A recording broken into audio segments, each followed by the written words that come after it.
Aming gift suggestions this Father's Day. Ilang araw na lang, Father's Day na. Ito ang araw na dapat i-celebrate ang pagiging haligi ng tahanan ng mga tatay.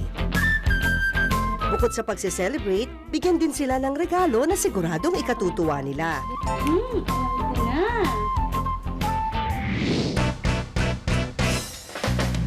Kaya heto ang aming gift suggestions para sa mga tatay ngayong darating na Father's Day. Kung one-stop shop ang hanap, best place ang surplus warehouse na ito sa Mandaluyong City.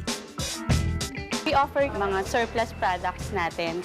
Malaki yung difference niya kasi ang presyo natin is cheaper, about 30 to 50% lower than the regular store.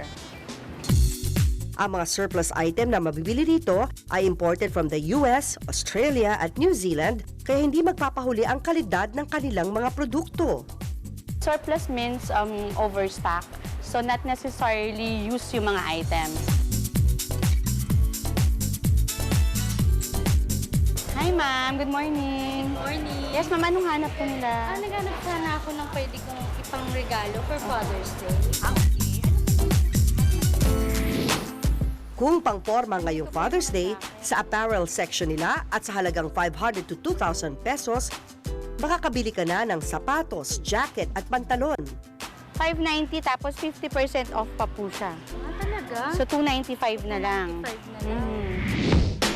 Best choice din sa warehouse na ito ang mga furniture at home decor. Magugustuhan din ng inyong mister o tatay ang mga electronic appliances gaya ng computer, LCD television at component na mabibili sa warehouse na ito. We also sell transformers, depending din sa wattage, din sa output ng mga appliances.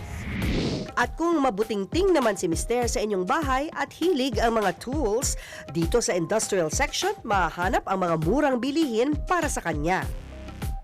Ano pong kailangan natin na tools? Yung ganito sana. Sa halagang 890 pesos, makakabili ka na ng isang set ng tools kasama na dyan ang toolbox. May regalo man o wala, bonggang selebrasyon o simpleng salo-salo, ang importante ay huwag nating kalimutang batiin ang ating mga asawa at ama sa espesyal na araw para sa kanila.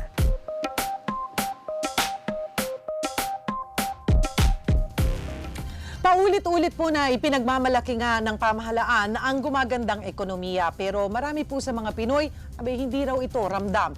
Lalo na at patuloy sa pagtaas ang bilang ng mga Pinoy na walang trabaho. Nasa 3 milyon na raw po ito ngayon.